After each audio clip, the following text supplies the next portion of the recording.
नमस्कार नागपूरकर, आज दिनांक 2 डिसेंबर 2024 रोजी प्रभाग क्रमांक 34 अवधूत नगर 2 हे आमचं घर आहे। आमच्या घरासमोर हा भव्य दिव्य डांबरीकरण इथे रस्त्याचं होत आहे। नागपूर आपल्या प्रभागाचं अवधूत नगराचं सौंदर्यीकरण होत आहे। खूप खूप धन्यवाद नागपूर महानगरपालिकेला, NITला, आमदार खासदार यांना की ज्यांनी आमच्या या भागाकडे लक्ष दिलं। नगराकडे आपल्या प्रभागाचं अवधूत नगराचं सौंदर्यीकरण होत आहे। खूप खूप धन्यवाद नागपूर महानगरपालिकेला, NITला, आमदार खासदार यांना की ज्यांनी आमच्या या भागाकडे लक्ष दिलं, नगराकडे लक्ष दिलं आणि आमच्या तक्रारीवरून ज्या नागरिकांना तक्रारी फेस होत आहे त्याच्यावरनं इथे डांबरीकरण होत आहे। आपण बघू शकता हा रोडाचं काम खूप चांगल्या पद्धतीने होत आहे। नागरिकही घराच्या बाहेर येऊन तपासणी करतात आहे, खूप चांगली गोष्ट आहे। तिकडे जो आहे इकडे व्यवस्थितपणे आपण बघू शकता आणि या पद्धतीने इकडे रोलर वगैरे फिरवतात आहे। कर्मचारी चांगल्या पद्धतीने काम करतात आहे। होप सो की हे जे रोडचं काम इथे होत आहे हे कमीत कमी 5 वर्ष तरी म्हणजे रोडांना काही झालं नाही पाहिजे, म्हणजे एक 5 वर्ष तरी लाईफ डांबरीकरणाची असली पाहिजे। त्यासाठी नागरिकांनी पण ते योग्य ती काळजी घ्यायची असते, ती घ्यावी असं मला वाटते। पाणी मारू नये, डांबरी इथे होडी जाळू नये या डांबरी रस्त्यावरती। एखाद्या मैदानात किंवा ग्राउंडवर जिथे कुठे खाली जागा असेल त्या जागेवरच होडी जाळण्याचा प्रयत्न करावा, कारण की जर तुम्ही डांबरी रस्त्यावर जाळाल तर परत ते रोड खराब होतील, गड्डे होतील। तर त्याच्यामुळे सर्व नागरिकांना मी प्रीतम शंभरकर जागृत व जबाबदार नागरिकाच्या वतीनं हे विनंती करतो की आपण डांबरी रस्त्याची पण आपण काळजी घ्यायला पाहिजे। जबाबदारी असते ती नागरिकांना पार पाडायला पाहिजे।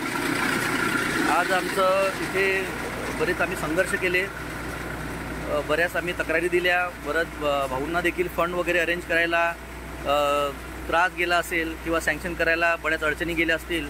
त्याच्यानंतर कुठे हा सँक्शन झाल्यानंतर हा रोडाचं काम इकडे आपण हे बघू शकता इथे दिसत आहे। तर सर्व नागरिकांना एवढीच विनंती आहे की जेव्हा हा डांबर रोड बनतो आणि जेव्हा ही चुरी टाकली जाते तर चुरी टाकल्याच्या नंतर जी मला माहिती मिळाली आहे, जे कर्मचारी इथे काम करतात आहे त्यांच्या म्हणण्याप्रमाणे की जवळजवळ 2 ते 3 तास म्हणजे डांबर गरम आहे, डांबर थंड झाल्यानंतर तो रोड जेव्हा चुरीची लेअर होते तर तोपर्यंत देखील कोणीही त्याच्यावरती गाडी किंवा सायकल किंवा पायदळ चालू नये। काय होईल की ती लागलेली जुळलेली चुरी आहे ती निघून जाईल। तर त्याच्यामुळे नागरिकांनी लक्षात घ्यावं आणि जे कर्मचारी इथे काम करतात आहे त्या कर्मचाऱ्यांकडे पण बघून या रोडाची देखभाल करणे नागरिकाचं कर्तव्य आहे असं मी समजतो। तर कृपया सगळ्यांनी कोऑपरेट करावं। आपल्या घरच्या गाड्या जेव्हा माहिती आहे तुम्हाला चोरी होत आहे तर सगळ्यांनी घरच्या गाड्या बाहेर कुठेतरी दुसरीकडे ठेवून द्यायला पाहिजे, जेणेकरून तुम्हाला काम येणार तर ते रोड व्यवस्थित राहील। दुसरी गोष्ट, डांबर जेव्हा गरम होते, गरम ते थंड झाल्यानंतरच त्याच्यानंतरच तुम्ही तिकडे त्या रोडवर जा, कारण नवीन नवीन काम आहे आणि खूप वर्षानंतर 5-5, 6-6 वर्ष लागतात डांबरीकरण व्हायला। तर त्याच्यामुळे नागरिकांना अशी विनंती आहे की कर्मचारी पण काम करतात आहे तर आपण पण त्या रोडची देखरेख केली पाहिजे।